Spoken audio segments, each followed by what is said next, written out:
Everyone, welcome to my channel. This is Preeti and करते हैं question number 4 coordinate geometry का। देखिए क्वेश्चन नंबर 4 क्या है। अच्छा, अभी तक हमने क्वेश्चन नंबर 3 तक लास्ट वीडियो में कर लिया है। अब हम करेंगे क्वेश्चन नंबर 4 और अगर आपने वो वीडियो अभी तक नहीं देखी है तो आप वो वीडियो कर लीजिएगा, ठीक है। तो क्वेश्चन नंबर 4 क्या है। Find the ratio in which the line segment joining the point -3 and 10 and -6 and -8 is divided by -1 and 6, ठीक है। तो आप पहले क्वेश्चन समझिए। मैं आपको बार बार वीडियो में यही कहती हूँ कि आपको क्वेश्चन समझना होगा। तो क्वेश्चन क्या है, देखिए एक लाइन दी हुई है, दिस इज आवर लाइन, और इसमें आपको क्या दिया हुआ है, एक पॉइंट दिया। सपोज एक लाइन सेगमेंट, ये ए बी लाइन सेगमेंट है और ए का कोऑर्डिनेट हमारा है -3 and 10 एंड बी का है 6 and -8, क्लियर। और एक पॉइंट दिया हुआ है इज डिवाइडेड बाई -1 and 6। तो क्या है, एक पी कोऑर्डिनेट दिया हुआ है, इसका पॉइंट दिया है -1 and 6। What you have to find ratio. अभी तक आपने क्या किया था, आपने ये M1 और M2 फाइंड करना है। अभी आपने लास्ट वीडियो में या लास्ट लेक्चर तक आपने देखा था कि हमें रेशियो दिया हुआ था और पॉइंट फाइंड करने थे। इस क्वेश्चन में क्या है, और बहुत इंपॉर्टेंट क्वेश्चन आप यहाँ पे लिख सकते हैं, मोस्ट इंपॉर्टेंट क्वेश्चन आपके बोर्ड एग्जाम में आ सकता है, क्वेश्चन बहुत इंपॉर्टेंट है, ठीक है। तो अभी हमें क्या फाइंड करना है, M1 और M2। तो आप देखिए, पहले लिख लीजिए, let P x y equal to -1 and 6 divide, ये क्या कर रहा है, आप ये जितना करते जाइए लिखते जाइए, divide segment A be in the ratio M1 and M2, ठीक है ना। बहुत अच्छा है चैप्टर, आसानी से हो जाएगा। ए हमारा है -3 and 10, यानी कि ये हमारा मान लीजिए x1 और y1 हो गया ना। ये आपका x1 हो गया और ये आपका y1 हो गया। ऐसे b ले लीजिए आप, 6 and -8, ये हमारा ले लीजिए x2 y2, है ना, वही तो है। देखिए x2 and this one is y2, clear. अब देखिए बाइसेक्शन फार्मूला, तो अब बाई SF क्या हो जाएगा, देखिए फटाफट देखिए, साथ साथ करते रहिए, बड़ा इंटरेस्टिंग चैप्टर है।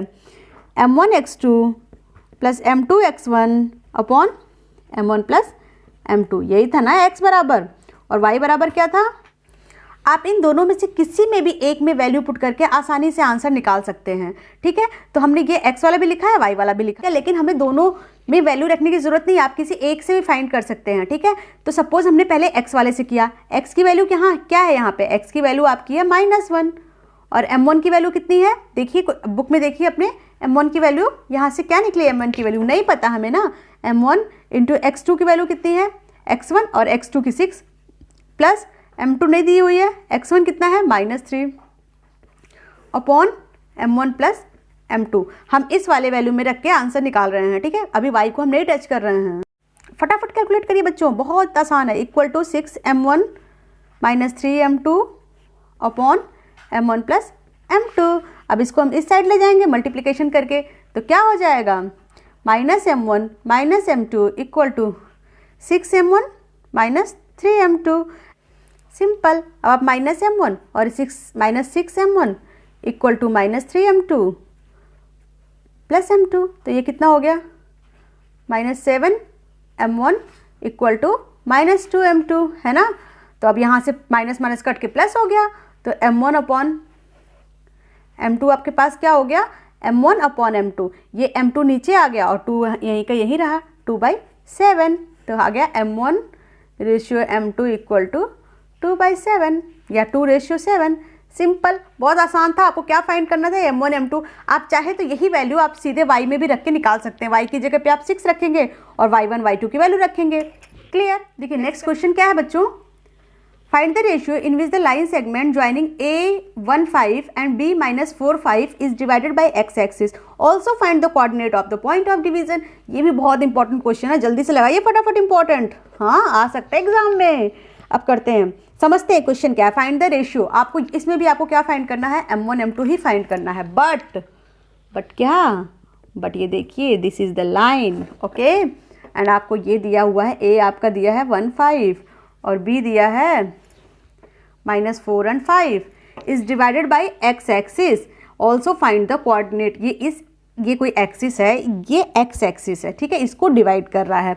तो सपोज इसका कोई कोऑर्डिनेट होगा P, ये आपका हमने ले लिया x और y, क्लियर।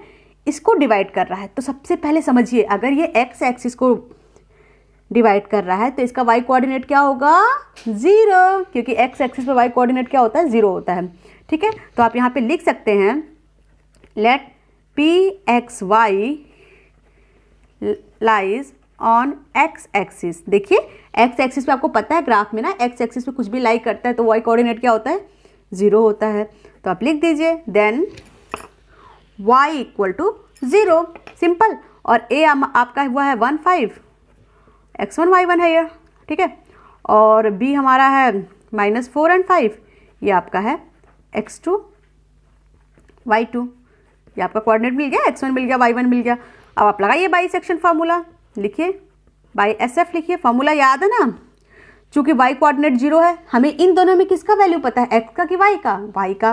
तो हम लास्ट वाले क्वेश्चन की तरह लिखेंगे y equal to m2 y2 m2 y1 या m1 y2 plus m2 y1 upon m1 plus m2। अब लिखिए क्या होता है, m1 की वैल्यू क्या हुई है, पता है, नहीं पता ना, तो लिखिए ना m1, और y2 क्या है, y2 आपकी वैल्यू क्या है, जल्दी जल्दी बताइए बच्चों प्लीज़, साथ साथ चलते हैं ना। अच्छा आपकी बुक में ना केक रख के सॉल्व किया है, लेकिन मैंने अभी तक आपको m1 और m2 के फॉर्म में पढ़ाया है ना, तो आप उसी तरह से करिए जिससे कि आपको आसानी से समझ में आए, ठीक है। m1 और y2 आपका क्या हो गया, यहाँ से y2 आपका आ गया 5 प्लस m2 कितना है नहीं पता, और y1 कितना है, y1 भी आपका 5 है, -5 है ना, और y1 आपका हो गया -5, क्लियर। लिखिए m1 प्लस m2 और y की वैल्यू क्या है, 0, बस सिंपल क्रॉस मल्टीप्लाई करिए, फटाफट करते रहिए बच्चों, बहुत ही मज़ेदार है। यहाँ पे आप इंटू 0 का मल्टीप्लाई करके सब 0 ही आएगा, तो ये 5m1 -5m2। तो आप यहाँ पे लिख सकते हैं दिस इज 0। आई थिंक इतना बहुत ही ईजी है, आप इतना डिटेल आपको समझाने की ज़रूरत नहीं, अब तक तो आप मास्टर हो गए होंगे। 5m1 -5m2 इक्वल टू 0, ठीक है। अब इस साइड कर दीजिए, 5m1 is equal to 5m2, 5 से 5 कट गया, यानी m1 और m2 आपके इक्वल हो गए। या आप लिख सकते हैं, अगर आप इसको इस साइड ले आए, m1 upon m2 is equal to कितना हो गया, 1/1। मीन्स रेशियो क्या आ गया, यहाँ से देखिए m1 रेशियो m2 कितना आ गया, 1:1। मीन्स ये इसको इक्वल पार्ट में डिवाइड कर रहे हैं हम, तो आपको ये भी 1 पता चल गया, ये भी 1 पता चल गया। तो अब क्या करना है, अब हमें निकालना है x की value. Then by mid point theorem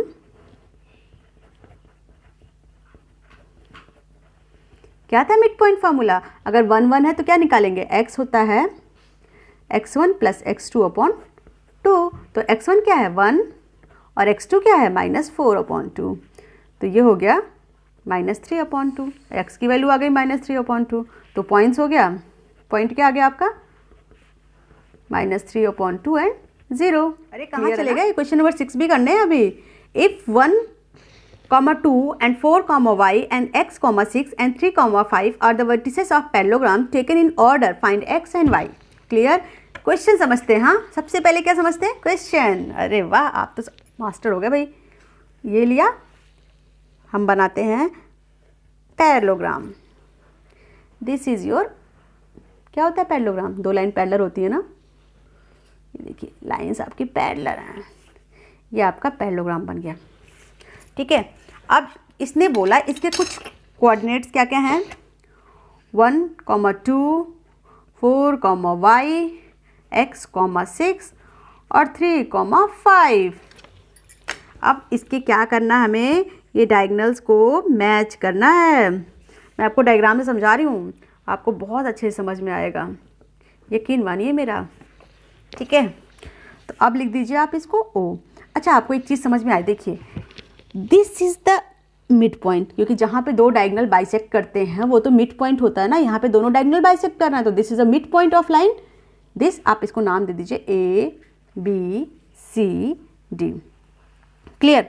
तो अब यहाँ पे ये इसका मिड पॉइंट है, तो आप यहाँ पे लिख दीजिए late 1, 2, 4, y, 3, 5 and x, 6 is the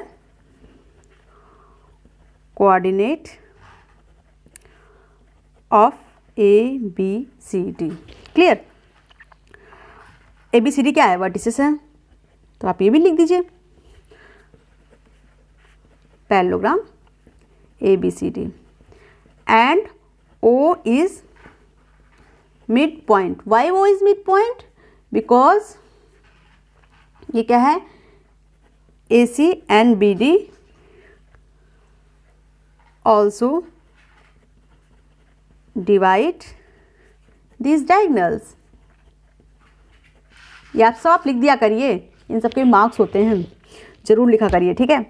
तो आप लिखिए, अब हमें पता है therefore O is mid point, कहाँ का मिड पॉइंट है? O इज मिड पॉइंट, सबसे पहले हम ये निकालते हैं, O is mid point of AC, ठीक है? AC का भी मिड पॉइंट है AC एंड BD, ठीक है? तो सबसे पहले हम AC का निकाल लेते हैं, AC, इसको कैसे निकालेंगे? इसका कोई नंबर ले लीजिए। इफ देखिए, if O is the mid point AC, then the coordinate of O क्या हो जाएंगे? फटाफट बताइए, आपको तो पता हो गया होगा। Coordinate of O are, O क्या हो जाएगा? देखिए यहाँ पे ये मिड पॉइंट है और ये आपको पता है कि दोनों इक्वल पार्ट पे डिवाइड कर रहा है, मतलब ये भी 1 ये भी 1 इक्वल होंगे ना। तो आपको कौन सा थ्योरम लगाना है? Mid point theorem. Mid point theorem ही क्यों लगाते हैं? क्योंकि M1 और M2 दोनों 1 1 हो जाएगा, इसलिए मिड पॉइंट थ्योरम लगाते हैं। Mid point formula, actually formula है, मिड पॉइंट फार्मूला क्या हो जाएगा? x बराबर हो जाएगा, इसको हमने ले लिया एक्स वाई, ठीक है? x बराबर x1 प्लस x2 अपॉन 2 और y बराबर y1 प्लस y2 अपॉन 2, ठीक है? जब ये तब लगाते हैं जब दोनों M1 और M2 इक्वल हो, 1 1 हो। तो ये हमारा हो गया 1 plus x by x1 upon 2 होता है, ठीक है? 2 और ये x हो गया और y हो गया हमारा 2 प्लस 6 बाई 2। तो ये हो गया x हमारा हो गया और y हो गया हमारा 6 to 8 बाई 2 इक्वल टू 4। तो आपके ये क्या आ गया? कोऑर्डिनेट्स क्या आ गए? ये आ गए हमारे x प्लस 1 बाई 2 और 4। ऐसे ही हम नेक्स्ट करते हैं इसका नेक्स्ट पार्ट। अगर if O is the mid point of AD, अगर O हमारा AD का मिड पॉइंट है, ये तो हमारा AC का था ना, AC BD का है, ठीक है? मिड पॉइंट ऑफ BD, तो क्या हो जाएगा? Then the coordinates of OR क्या हो जाएगा? O का यहाँ भी आप लगाइए, x बराबर मिड पॉइंट, x बराबर क्या हो जाएगा? ये देखिए, ये x बराबर क्या हो जाएगा? x1 प्लस x2 बाई 2, ये मैं डायरेक्ट करती हूँ, 3 प्लस 4 बाई 2 और y हो जाएगा आपका 5 प्लस y बाई 2, सिंपल। तो ये हो जाएगा x बराबर 7 बाई 2, y बराबर y प्लस 5 बाई 2। हाँ, अब देखिए इसका कोऑर्डिनेट क्या निकल गया आपके यहाँ? 7 by 2 and y plus 5 by 2। अब देखिए ये दोनों ही x और y के कोऑर्डिनेट है, दोनों सेम निकल गए ना। तो इसको बस हम करते हैं, since both the coordinate are the same of point, क्योंकि दोनों सेम ही जगह पे हैं, सिंस बोथ द कोऑर्डिनेट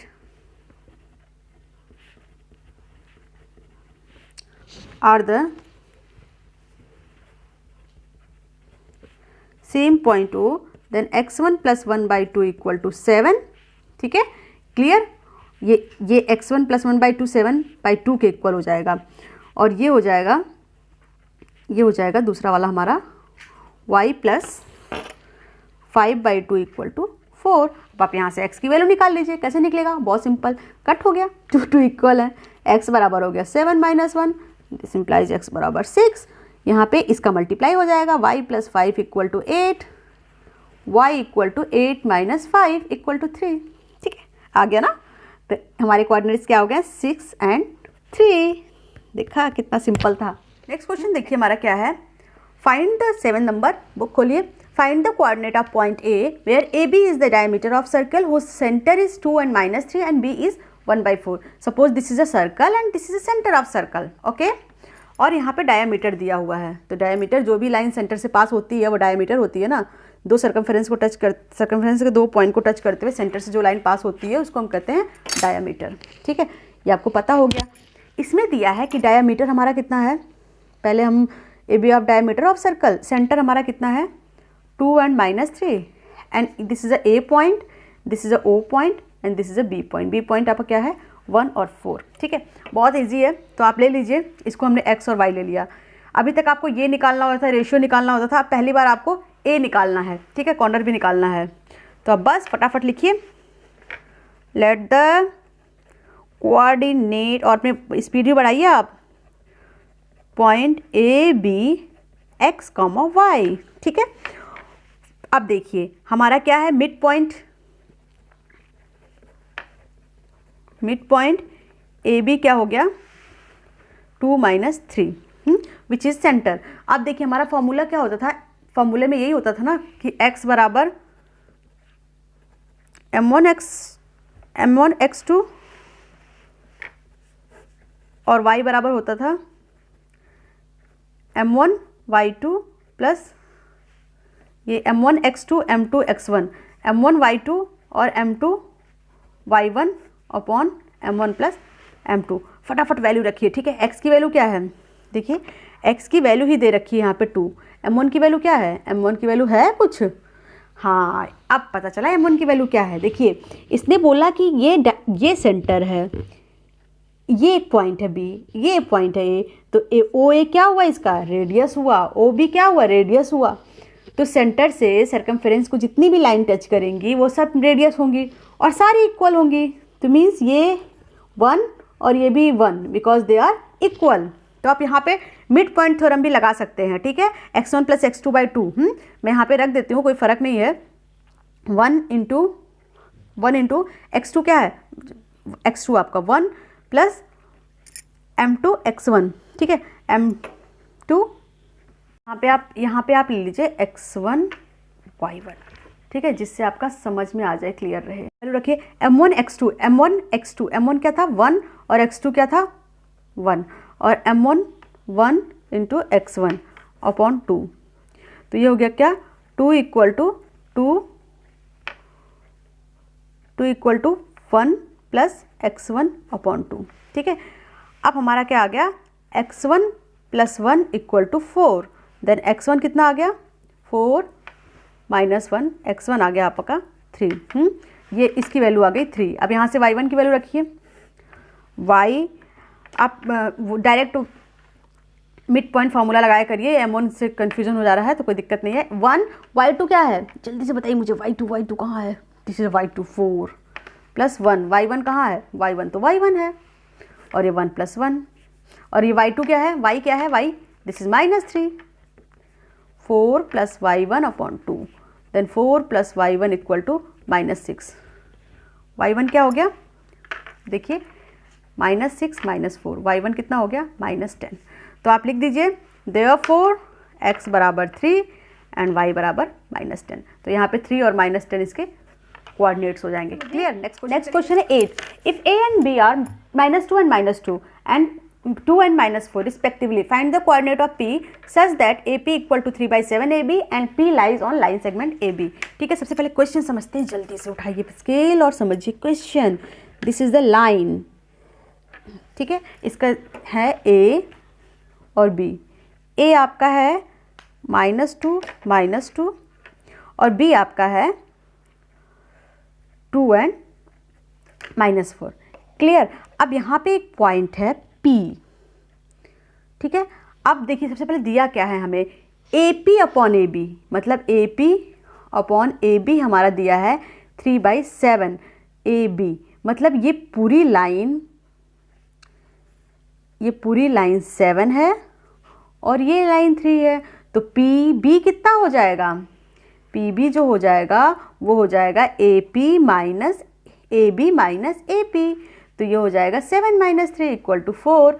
तो मीन्स ये लाइन हमारी 4 हो जाएगी, क्लियर। बस ये हमें समझना था। अब हमें क्या क्या निकल गया, अब हमें मिल गया x1 = 2, x2 = 2, देखिए यहाँ से x1 equal to -2, x2 equal to 2, y1 equal to -2 और y2 इक्वल टू 4 और m1 आपका आ गया 3 और m2 हमारा आ गया 4। और ये पॉइंट क्या है, इसको हम क्या मान लेते हैं, सपोज xy मान लेते हैं ना, जो मानते हुए आए हैं, ठीक है।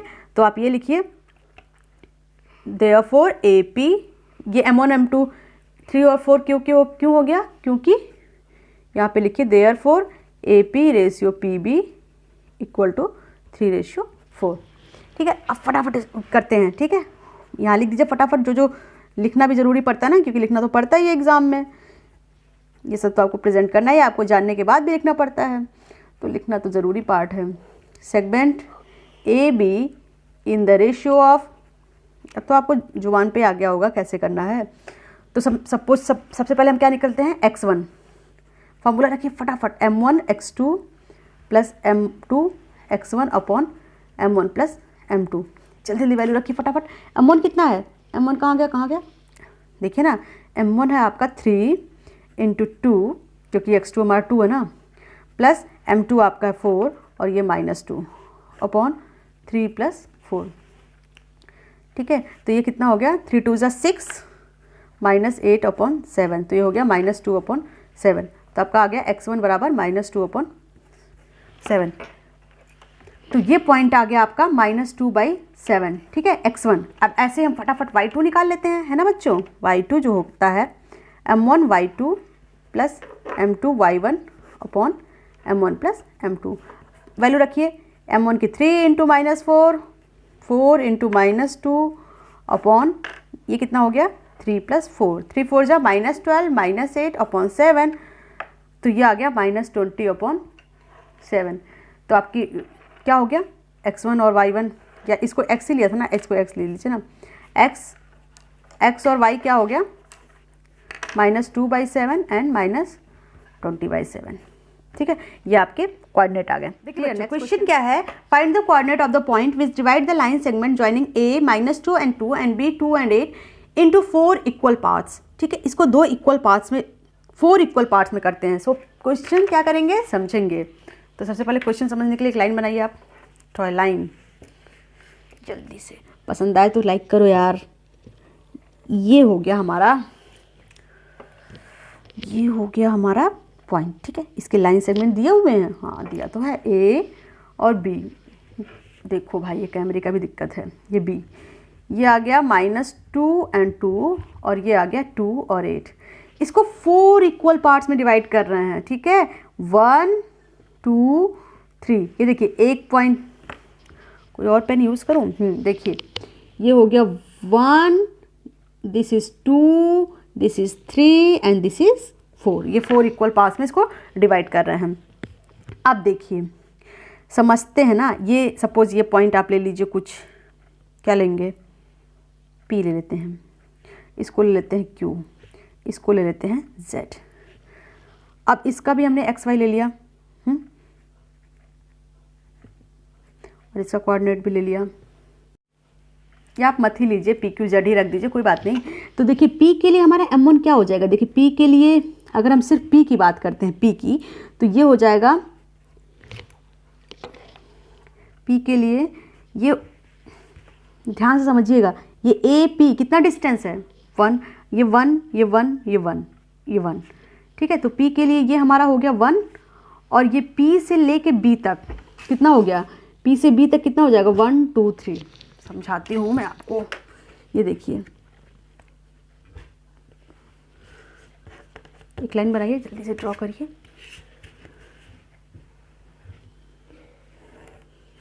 थोड़ा सा डाउट हो सकता है इसमें, बट मैं कोशिश करूँगी आपको पूरा आ जाए। ये इतना हो गया 1 और ये 3, तो ये हो गया 1:3। और Q के लिए कितना हो गया, Q पे देखिए ये भी 2 है और ये भी 2 है, तो ये हो गया 2:2।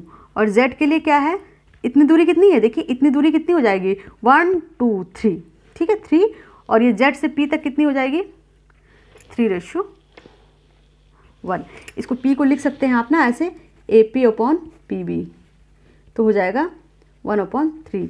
Q को लिख सकते हैं AQ/BQ 2/2, और Z को लिख सकते हैं AZ अपॉन AB 3/1। बस अब आपका निकल जाएगा, अब कुछ नहीं करना, बस आपका रेशियो पता चल गया तो आप लिखिए, निकालिए फटाफट। कोऑर्डिनेट ऑफ P, फॉर्मूला रखिए, क्या होता है, m1 x2, ये x का हो गया और y का क्या हो गया, एक बार में ही रख देते हैं, m1 y2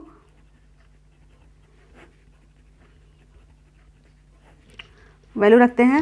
m1 कितना है 1, देखिए 1, x2 कितना है इसके लिए, ये x1 x2 यही है, ये आपका x1,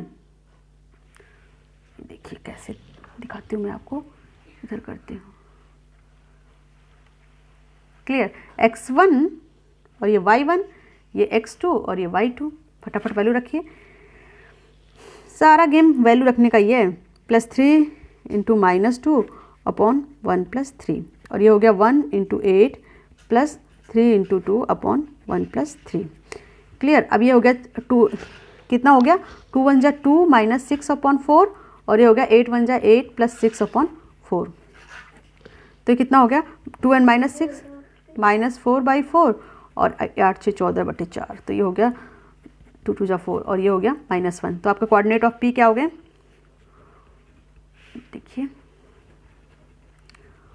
कोऑर्डिनेट ऑफ P आ गए हमारे, क्या आ गए, -1 and 7/2। ऐसे ही आप कोऑर्डिनेट ऑफ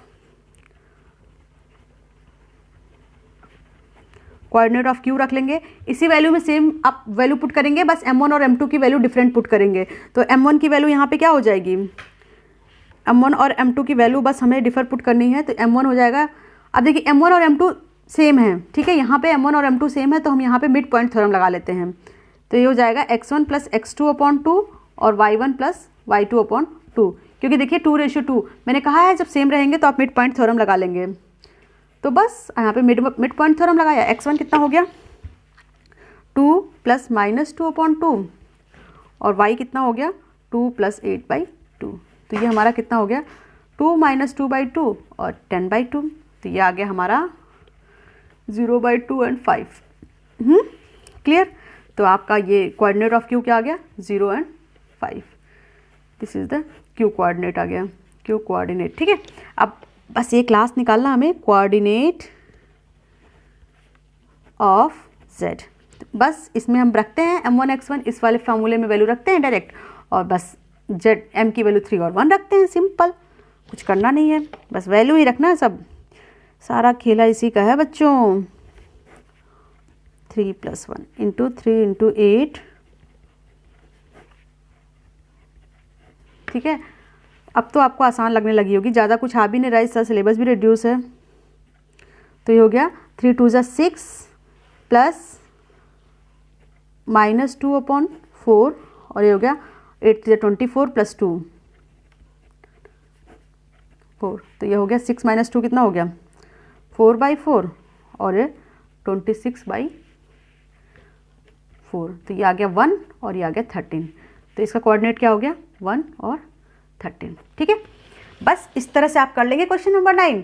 बस ये यहाँ पे सिर्फ रेशियो समझने की प्रॉब्लम है, अगर आपको रेशियो समझ में आ गया तो इस क्वेश्चन में कुछ भी डिफिकल्ट नहीं है। लास्ट क्वेश्चन देखिए बच्चों, लास्ट क्वेश्चन क्या है, find the area of rhombus of its vertices are 3 and 0 4 5 -1 and 4 and -2 and 1 taken in order. Hint भी दिया है कि एरिया ऑफ रोम्बस क्या होता है, half into product of its diagonal, ठीक है। सबसे पहले हम एक रोम्बस ड्रॉ किया, अब इसके डायगोनल्स ड्रॉ करते हैं, बिकॉज एरिया ऑफ रोम्बस क्या होता है, प्रोडक्ट ऑफ इट्स डायगोनल, तो आप बस वैल्यू रख दीजिए, this is A B C D। ए क्या है, पॉइंट रखिए 3 0 4 5 -1 and 4 -2 and -1, ठीक है। तो आप यहाँ पे बस जो आपने किया वो लिखते रहिए। हमें क्या निकालना पड़ेगा, इसका डिस्टेंस निकालना पड़ेगा, डिस्टेंस फार्मूला लगाना पड़ेगा, याद है ना, कल ही तो पढ़ाया था, याद तो होगा ही, होशियार बच्चे हैं भाई आप लोग। R the vertices A B C D of rhombus A B C D, ठीक है। तो आप लेंथ ऑफ AC, पहले हम क्या निकालेंगे इसमें, क्योंकि हमें डायगोनल पता होना बहुत ज़रूरी है, और डायगोनल कैसे पता चलेंगे, इसका डिस्टेंस निकालना पड़ेगा ना, AC की दूरी कितनी है और BD की दूरी कितनी है, ये पता होगा तभी तो डायगोनल निकालोगे भाई। तो लेंथ ऑफ डायगोनल, तो क्वेश्चन को ना समझा करिए, क्वेश्चन में कहा क्या है ये एक्चुअल में। तो आपको कल क्या पढ़ा था हमने, x1 माइनस x2 का whole square, y1 minus y2 का होल स्क्वायर। तो x1 कितना है 3 माइनस -1 का होल स्क्वायर प्लस 0 माइनस 4 का होल स्क्वायर। 3 + 1 ये होगा 4 का स्क्वायर प्लस 4 का स्क्वायर इक्वल टू 16 + 16, ये हो जाएगा 32 और ये हो जाएगा 4 4 जा 8, 4√2। ठीक है, तो AC हमारा कितना आ गया 4√2। ऐसे ही हमारा निकाल लेंगे लेंथ ऑफ डायगोनल BD। तो इसका भी आप उसी फार्मूले में x1 x2, तो आप लिखिए 4 माइनस -2 का होल स्क्वायर प्लस 5 माइनस -1 का होल स्क्वायर। क्लियर, तो 4 2 जा 6 का होल स्क्वायर प्लस 6 का होल स्क्वायर, तो ये कितना हो गया 36 + 36 इक्वल टू 72 और ये हो गया 6√2। तो आपको दोनों डायगोनल पता चल गए। अब डायगोनल तो पता चल गया ना बच्चों, देखिए इसकी लेंथ और इसकी लेंथ पता चल गई और आपको हिंट में भी दिया है क्वेश्चन में कि एरिया फ्रॉम बस क्या होता है। तो आप यहाँ लिख दीजिए देयरफॉर, यहाँ पे लिख दीजिए आप BD, so that the easy रहे फाइंड करने में। Therefore area of rhombus ABCD equal to half into product of its diagonal. Diagonal क्या है 4√2 इंटू 6√2। तो अब देखिए ये 2√2 कितना हो जाएगा, √2 कितना हो जाएगा जल्दी से बताइए, 4 × 6 √2 2, ये कट गया। तो ABCD हमारा कितना आ गया 4 6 जा 24। स्क्वायर यूनिट्स लिखना बहुत ज़रूरी होता है, स्क्वायर यूनिट्स। क्लियर।